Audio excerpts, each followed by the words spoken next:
Mon mari a dit, si tu pars à la plage avec lui, c'est fini entre nous. Malgré tout, j'y suis allé, et j'ai posté une photo en bikini avec mon meilleur ami. Quand je suis rentré chez moi, j'ai découvert qu'un côté du placard était vide. C'est à ce moment-là que j'ai compris que je n'avais pas seulement franchi une limite, mais que j'avais brisé mon mariage. Je m'appelle Paisley, j'ai 29 ans, et je tente encore d'assimiler comment ma vie entière s'est effondrée à cause d'un week-end idiot à la plage. Zachary et moi étions mariés depuis 4 ans. En général, tout allait plutôt bien. Nous avions notre petite maison que nous rénovions lentement, des emplois stables, et une vie tout à fait normale. Zachary travaille en gestion de projet, ce qui lui impose parfois des déplacements, tandis que j'ai un emploi de bureau qui nous permet de joindre les deux bouts. Nous n'étions pas riches, mais nous vivions confortablement. J'étais persuadé que notre relation était solide, jusqu'à ce qu'Austin devienne un problème soudain. Austin et moi sommes amis depuis la 2e année de la fac. En fait, nous avons même eu une brève relation avant que je connaisse Zachary, mais cela n'a duré que quelques semaines. Rien de sérieux, cela avait pris fin naturellement. Je n'ai jamais pensé qu'il était nécessaire d'en parler à Zachary, ce n'était pas pertinent et aurait simplement créé du drama inutile. Austin a toujours été mon refuge, ce genre d'ami vers qui je me tourne quand j'ai besoin de me confier ou simplement de m'amuser sans complications. Notre groupe a cette tradition d'aller à Myrtle Beach chaque été. Ça a commencé à l'époque de l'université et, d'une manière ou d'une autre, nous avons réussi à maintenir cette tradition malgré le passage du temps, les mariages et les enfants. C'est l'événement que j'attends chaque année avec impatience. 3 jours sans aucune responsabilité, juste du plaisir avec des gens qui me connaissent vraiment. Mais cette année, Zachary a commencé à exprimer son mécontentement. Il faisait des allusions depuis quelques mois, insinuant que j'étais trop proche d'Austin. Par exemple, lorsqu'Austin m'envoyait un message tard le soir, Zachary poussait un soupir dramatique en demandant « Qu'est-ce qu'il veut encore, Austin ?» ou faisait des commentaires acerbes comme « Tu brilles quand il t'appelle, non ?» Je levais simplement les yeux au ciel et laissais passer, car cela me semblait tellement immature. Les choses ont toutefois empiré. 2 semaines avant le départ, alors que nous dînions, Zachary a sorti sans prévenir « Je pense que tu ne devrais pas aller à Myrtle Beach cette année. » J'ai ri, pensant qu'il blaguait. Lorsque j'ai réalisé qu'il était sérieux, j'ai été sous le choc. Il a dit n'avoir aucune confiance en l'énergie entre moi et Austin. Peu importe ce que cela voulait dire, il a eu l'audace de dire que c'était inapproprié. Je ne tromperai jamais Zachary, même pas une fois en 4 ans. Rien que d'entendre cette accusation, ma colère est montée en flèche. Notre conversation a rapidement dégénéré. Je lui ai lancé que ses amis faisaient partie de ma vie bien avant qu'ils n'apparaissent. Il a ensuite montré mes messages avec Austin. Il avait fouillé dans mon téléphone pendant que je prenais ma douche. Il n'y avait rien de compromettant, juste des blagues internes et des détails pour notre voyage. Mais Zachary s'est enflammé à cause d'un message où Austin disait qu'il avait hâte de me voir avec le nouveau bikini, alors que j'avais montré cette tenue à tout le groupe. Pourtant, il agissait comme s'il s'agissait d'un code secret. C'est alors qu'il a lancé l'ultimatum, si tu pars avec lui, c'est fini entre nous. Ce fut un véritable briseur de mariage. 4 ans de vie commune jetés aux oubliettes parce que je voulais passer 3 jours à la plage avec des amis de longue date. Je ne vais pas mentir, j'ai envisagé d'annuler mon voyage pendant 5 minutes, mais plus j'y pensais, plus ma colère grandissait. Qui se croyait-il pour me mettre à l'épreuve comme ça? Pour me forcer à choisir? J'ai toujours été indépendante, c'était l'une des qualités qu'il appréciait chez moi au début. Et maintenant, cela devenait soudain un problème. Alors, j'ai pris ma décision. Je ne laisserai personne me contrôler. J'ai fait mes valises, je lui ai dit que j'y allais, et que nous pourrions discuter de son manque de confiance à mon retour. En partant, il a à peine levé les yeux de son téléphone, pas même un au revoir. Ça a fait mal, évidemment, mais j'étais trop fier pour lui laisser voir ma souffrance. Je pensais qu'il se calmerait en mon absence et qu'il réaliserait à quel point il se trompait. Je n'aurais jamais imaginé qu'un banal week-end à la plage pourrait allumer la mèche de l'explosion de ma vie. Et le pire, au fond de moi, une petite voix murmurait que peut-être, je savais exactement ce que je faisais en postant cette photo, mais je n'étais pas prête à entendre cette voix. Sur la route pour Myrtle Beach, j'aurais dû être tranquille, mais je n'arrêtais pas de consulter mon téléphone. Pas de message de Zachary, pas d'appel, rien. J'essayais de me convaincre que c'était mieux ainsi, sans drame, mais la vérité faisait mal, 4 ans ensemble, et il n'était même pas capable d'envoyer un « prends soin de toi ». vous savez quoi? J'ai monté le son de la musique et j'ai chassé ces pensées de mon esprit. À mon arrivée à la maison de plage, Austin était déjà là, assis sur la terrasse avec une bière à la main. Il m'a prise dans ses bras en murmurant « Je suis fier de toi d'être venu ». La manière dont il l'a dit m'a donné un frisson dans le ventre. Il m'a aidé à porter mes affaires tout en me parlant de ce qui était déjà arrivé et des plans pour le week-end. La maison était exactement comme d'habitude, un peu abîmée mais parfaite, avec 6 chambres, une vue sur la mer et une grande terrasse. Tiffany, une de nos amies, m'a lancé un regard en coin dès que j'ai franchi le seuil. « Zachary a bien réagi à ton arrivée ?» a-t-elle demandé. J'ai levé les yeux au ciel en répondant « Oh, il s'en remettra ». Elle n'avait pas l'air très convaincue. Cette première nuit-là, nous avons fait le feu de camp traditionnel sur la plage. Quelqu'un a évoqué l'absence de Zachary et, sur la défensive, j'ai répliqué « Il ne me contrôle pas, peut-être que j'ai trop levé la voix ». Nous ne sommes pas collés l'un à l'autre. Austin a hoché la tête, sérieux, ajoutant « Paisley a toujours été indépendante. C'est ce qui fait d'elle ce qu'elle est. » Je me suis sentie tellement comprise, une attention qui me manquait depuis des mois de la part de Zachary. Les boissons coulaient à flot, et à chaque verre, je m'installais un peu plus près d'Austin. Rien de déplacé, juste des rires aux éclats face à ses plaisanteries, ma main se posant parfois sur son bras lorsqu'il disait une bêtise drôle. Des habitudes de longue date. Vers minuit, il a proposé de faire une baignade rapide. Les autres étaient déjà rentrés, mais l'appel de la mer illuminée par la lune était irrésistible. Nous y sommes allés dans nos vêtements de dîner. L'eau était glaciale, mais cela m'a fait me sentir vivante à nouveau. Nous avons ri comme des enfants. Pendant quelques minutes, j'ai complètement oublié tous les problèmes qui m'attendaient chez moi. En revenant, j'ai consulté mon téléphone à nouveau et, encore une fois, rien de la part de Zachary. Alors j'ai ouvert Facebook et posté une phrase. Parfois, ceux qui disent le plus t'aimer sont ceux qui essaient le plus de te couper les ailes. J'ai accompagné le tout d'une photo du coucher de soleil sur la plage. En quelques minutes, les « j'aime » ont commencé à affluer. Le lendemain, c'est alors que tout a dérapé. Nous avons passé la matinée à la plage et j'ai décidé de porter mon nouveau bikini. Celui qu'Austin avait commenté. C'était un peu plus osé que d'habitude, mais ce jour-là, je me sentais confiante. Tout le monde prenait des photos et Austin a suggéré que nous fassions une photo tous les deux. Il m'a tiré par la taille, me serrant plus que de raison. Sa main était un peu plus basse qu'elle n'aurait dû l'être. Le bruit de l'obturateur a résonné et, soudain, quelque chose a changé entre nous. Plus tard, après quelques margaritas au bar de la plage, Austin et moi nous sommes retrouvés seuls sur la terrasse. Il a mentionné qu'il s'était toujours demandé ce qui se serait passé si nous avions donné une vraie chance à notre relation à la fac. J'aurais dû changer de sujet, n'est-ce pas? Au lieu de cela, j'ai avoué que j'y avais aussi pensé. Une chose en entraînant une autre, nous avons fini par entrer dans sa chambre. Nous n'avons pas couché ensemble. C'était une frontière que j'avais toujours clairement établie, mais ce qui s'était passé, assurément, avait dépassé les limites. Dans ma tête, j'ai essayé de justifier cela en me disant que ce n'était pas une vraie trahison, puisque nous n'étions pas allés jusqu'au bout. Un raisonnement stupide et commode que je me suis inventé sur le moment pour ne pas me sentir trop coupable. Peut-être que cette nuit-là, j'agissais de manière impulsive, désireuse de blesser Zachary de la même manière qu'il m'avait fait du mal avec son ultimatum.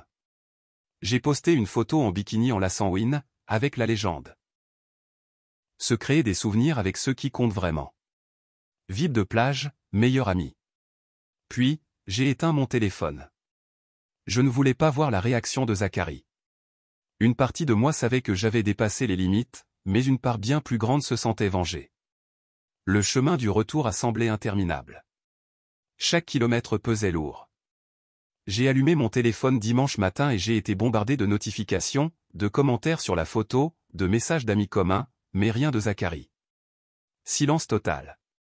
Et sincèrement, ce silence a fait plus mal que s'il m'avait envoyé un message rempli de colère. Avant de quitter la plage, Tiffany m'a tiré à part et m'a dit « J'espère que ce poste en valait la peine ». Cette phrase résonnait dans ma tête tout au long du voyage.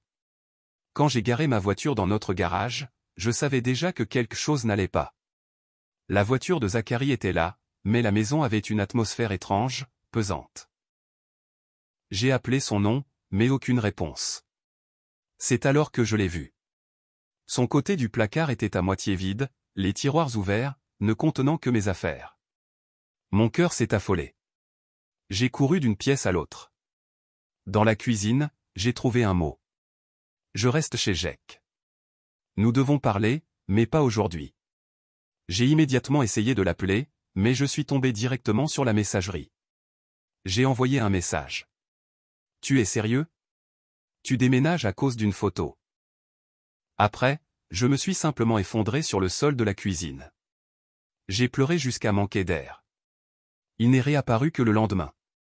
Je n'avais presque pas dormi, passant la nuit à répéter tout ce que j'allais dire. Mais le Zachary qui est entré dans cette cuisine n'était pas celui que je connaissais. Il était calme, distant. Il s'est assis à la table comme un étranger. Alors, tu es revenu, dit-il d'un ton monotone. Comment s'est passé le week-end avec Austin? Ne commence pas, répliquai-je. Ne fais pas comme si j'avais commis un crime. C'est toi qui m'as forcé avec cet ultimatum. Il sortit son téléphone de sa poche et montra ma photo. Ça, dit-il sans élever la voix, ce n'est pas juste une photo à la plage. Paisley, tu cherches à me blesser. Tu essaies de m'humilier. Il fit glisser l'écran, montrant les commentaires, des amis demandant où il était, Austin répondant avec un emoji clin d'œil, des gens que je connaissais à peine donnant leur avis. Tu as exposé nos problèmes au monde entier, m'accusa-t-il. Et tu voulais que tout le monde voie à quel point tu me rabaisses. Je rétorquai, tu fouillais dans mon téléphone. Il se frotta les yeux, comme s'il était fatigué. Ce n'est même plus au sujet d'Austin, dit-il finalement d'une voix lasse. Alors c'est au sujet de quoi, demandai-je, perdant patience. C'est une question de respect, Paisley. De toi qui essaie toujours de tester mes limites. De ces blagues innocentes que tu fais avec d'autres gars. De toi qui m'exclus de ton groupe d'amis. De toi qui te fais toujours victime quand nous nous disputons. Son regard était empreint de déception pure. En voyant cette photo, j'ai compris ce qui s'était passé avec Austin. J'ai senti mon sang se glacer. Il ne s'est rien passé, mentis-je instinctivement. Ne me fais pas croire ça. Il leva la main pour me couper la parole. Kate t'a vu sortir de la chambre d'Austin à 2 heures du matin. Elle m'a envoyé un message parce qu'elle s'inquiétait. Je me sentais piégé. Nous n'avons pas couché ensemble, insistai-je. Ce n'est pas de la trahison. Zachary me dévisagea comme s'il ne pouvait pas croire ce qu'il entendait. Tu crois vraiment que quoi que ce soit qui n'implique pas de sexe est acceptable avec un autre gars, demanda-t-il incrédule. Ce n'était pas prévu, me défendis-je. Et si tu n'avais pas été si contrôlant, rien de tout cela ne serait arrivé. Sa voix restait basse, mais ferme. Arrête de chercher à me blâmer. Je reste chez Jack. J'ai besoin d'espace pour réfléchir, dit-il en se levant. Tu exagères. Ma voix tremblait d'anxiété. Ce n'était pas censé être comme ça. Je suis revenu. Je suis là physiquement, peut-être, répondit-il en s'éloignant. Mais tu n'es pas présent dans ce mariage depuis longtemps, et moi non plus. C'est la faute de nous deux. Lorsqu'il sortit par la porte, j'eus une horrible sensation que j'avais mal évalué la situation, que ce que je croyais être un simple jeu pour voir qui céderait le premier était en réalité la fin de quelque chose que je n'étais pas prêt à perdre. Après que Zachary soit parti, la situation a véritablement explosé. J'ai fait l'erreur de consulter Facebook. Oh mon Dieu, ce post en bikini était devenu un véritable événement. Des amis communs envoyaient des messages de soutien à Zachary. Même ma cousine Amber, que je pensais de l'équipe de soutien, commentait « Courage » avec un emoji en forme de cœur, comme si j'étais la méchante de l'histoire. En pleurant, j'ai appelé ma mère pour lui raconter ma version. J'ai expliqué le comportement contrôlant de Zachary, l'absurde ultimatum. Comment je voulais simplement passer un week-end avec mes amis. Au début, elle était de mon côté. Elle a dit qu'elle allait lui parler. Zachary a toujours été si sensé, disait-elle. Ce doit être un malentendu. Mais 3 jours plus tard, après avoir parlé à Zachary, son ton avait complètement changé. « Qu'est-ce que tu as fait avec Austin » demanda-t-elle, indignée. « Paisley, je t'ai élevé mieux que ça. » Elle commença à parler des vœux de mariage, du respect. J'ai essayé d'expliquer que techniquement, nous n'avions pas eu de relation sexuelle, mais elle a pratiquement raccroché. Même ma propre mère était en train de me juger. Pour aggraver les choses, j'ai eu une rencontre gênante avec la petite amie d'Austin, Megan. Je ne l'avais pas vue depuis le voyage, puisqu'elle n'avait pas pu venir à cause de son travail. J'étais dans un supermarché, mettant des courses dans mon caddie lorsqu'elle est apparue, le regard glacial. « Alors, Paisley » dit-elle avec un sourire si faux que ça faisait mal. « Comment s'est passée la plage ?» Austin m'a dit que le week-end a été animé. Mon estomac se convulsa. « C'était amusant, comme toujours » murmurai-je. Elle m'analysa de haut en bas. « Tu sais, Austin m'a tout raconté sur vos activités extra. » Elle se pencha en avant et dit d'un murmure glacial. « Juste pour que tu saches. » Il a ri après. Il a dit que tu avais l'air de penser que ça signifiait quelque chose, mais pour lui, ce n'était que Paisley, étant Paisley. J'ai eu l'impression de recevoir une gifle. Il est mon ami, tentai-je de défendre ma position, sans conviction. Non, ma chérie. Il est mon petit ami. Et toi? Tu étais une femme mariée qui devrait savoir se comporter. Elle poussa son caddie et s'éloigna. Ou plutôt, tu étais une femme mariée. J'ai entendu dire que Zachary commence les démarches pour le divorce. Des démarches? Mon cœur manqua un battement. Elle devait vraiment mentir pour me blesser. Mais quand je suis rentré chez moi, j'ai ouvert l'ordinateur que Zachary et moi partagions. J'ai fouillé dans l'historique du navigateur et là, c'était une consultation prévue avec un avocat spécialisé en divorce pour le lendemain. Et le pire est arrivé lorsque Tiffany m'a enfin révélé ce que tout le monde disait dans mon dos. Nous nous sommes rencontrés pour prendre un café et j'ai tout de suite vu son visage. « Dis-moi tout » demandai-je. Elle soupira. « Écoute, ce que tu as fait pendant le voyage n'était pas cool. Et pas seulement à cause de ce qui s'est passé avec Austin. Ce poste était fait pour blesser. Zachary a essayé de me contrôler, insistai-je indignément. « Vraiment » demanda-t-elle, me regardant comme si elle voyait que je ne voulais pas faire face à la vérité. Elle me dévisageait avec scepticisme. « Parce que la façon dont tout le monde le voit, c'est que Zachary a mis des limites dans votre mariage et que tu es passé par-dessus comme un bulldozer, puis tu l'as humilié en public. C'était juste une photo à la plage, protestai-je. Avec un gars avec qui tu avais déjà eu une histoire. Et d'ailleurs, ajouta-t-elle en levant un sourcil. Je ne peux toujours pas croire que tu n'aies jamais raconté ça à Zachary. Et encore moins que tu aies posté cette photo avec sa main sur ta taille, accompagnée d'une légende sur les gens qui comptent vraiment, juste après que ton mari t'ait demandé de ne pas y aller. Ça semblait prémédité, Paisley. Je restai sans voix, pour la première fois. Et puis, il y a cette histoire avec Austin, continua-t-elle. Kate a raconté à tout le monde ce qu'elle a vu. Maintenant, Austin est en train de répandre des rumeurs au bar, racontant tout aux autres gars. Il ment, dis-je, sentant mon sang se glacer. Ça ne s'est jamais produit. Tiffany me lança un regard éloquent, celui qui disait tout sans avoir besoin de mots. Peut-être, dit-elle. Mais tu sais quoi? Les gens le croient à cause de ton comportement. Tous ces commentaires pleins de sous-entendus, les petites blagues, la façon dont tu le mettais toujours en premier. Il est mon meilleur ami, murmurai-je, presque à bout de nerfs.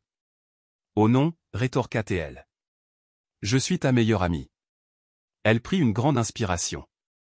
Et en tant que ta meilleure amie, je dois te le dire, tu as gravement fauté et je ne sais pas si tu pourras réparer ça. Sur le chemin du retour, la réalité commença à me frapper. Une réalité que j'avais évité de voir depuis longtemps.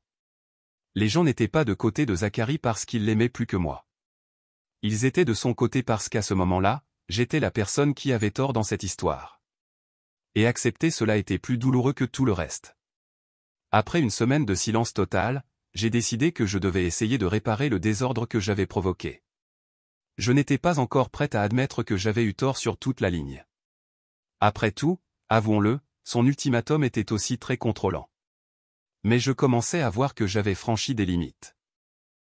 J'ai envoyé un message à Zachary pour l'inviter à dîner et, à ma grande surprise, il a accepté.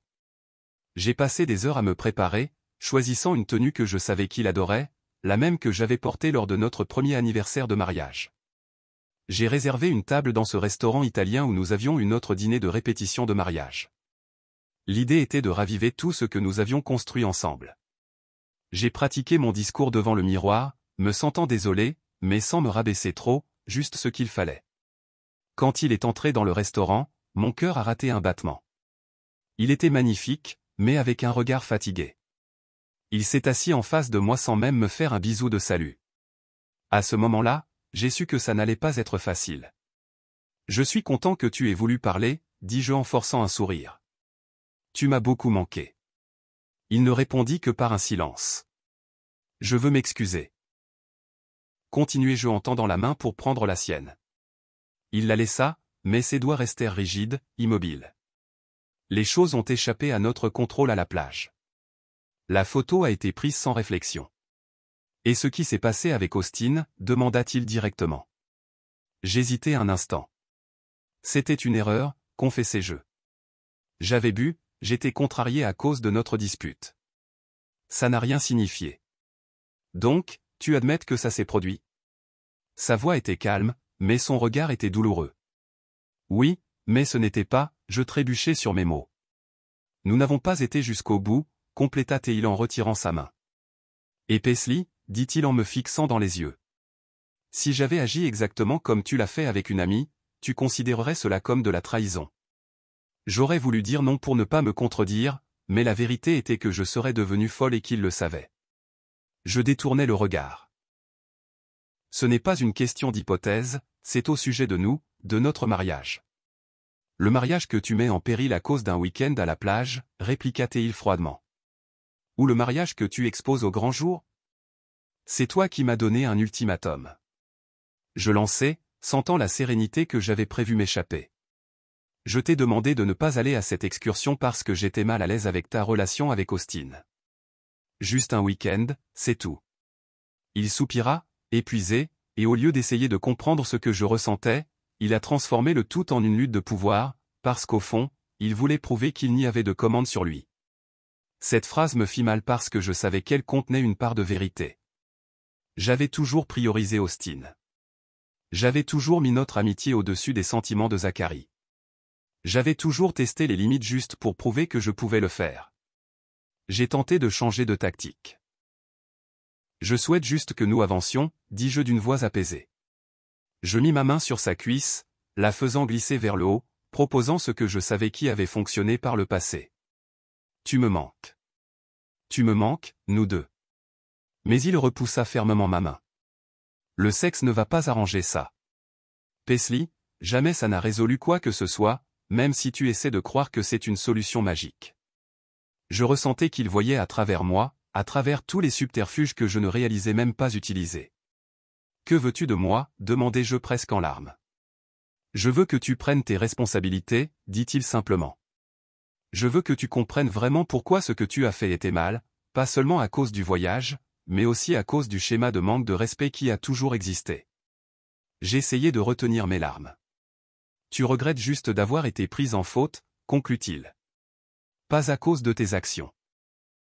Après cela, le dîner devint un véritable désastre. Je fluctuais entre la défense et les supplications, entre des arguments désespérés et les larmes. Dans un moment de pur désespoir, je dis même, si tu me quittes à cause de ça, je ne sais pas de quoi je suis capable de faire pour moi-même. C'était une tactique que j'avais déjà utilisée dans le passé lorsque je me sentais prise au piège. Apprendre à lui montrer qu'il pouvait me blesser pour le forcer à céder, mais cette fois, il ne tomba pas dans le piège. Ne fais pas ça, dit-il fermement. C'est de la manipulation émotionnelle, et nous le savons tous les deux. Il posa l'argent pour la note sur la table et se leva. Je suis en thérapie, confia-t-il. Et le thérapeute m'aide à voir les schémas que j'ai acceptés pendant des années. Oh, alors maintenant, une inconnue te dit de divorcer. Je crachai amèrement. Non, dit-il calmement. Elle m'aide à comprendre que je mérite une relation fondée sur le respect mutuel. Il marqua une pause. J'ai déposé les papiers de divorce hier. Mon avocat va te contacter. Et sur ces mots, il s'en alla. Je restai assise dans ce restaurant un bon moment, perdu dans mes pensées, essayant de comprendre comment nous en étions arrivés là. Comment un week-end, une photo, une erreur, avait mis fin à 4 ans de mariage. Mais au fond, je savais que ce n'était pas juste un week-end. C'était 100 petites décisions dans lesquelles j'avais mis mes désirs au-dessus de notre mariage. Des instants où je préférais l'amitié d'Austin au confort de Zachary. 100 fois où j'avais testé les limites, juste pour prouver que je le pouvais.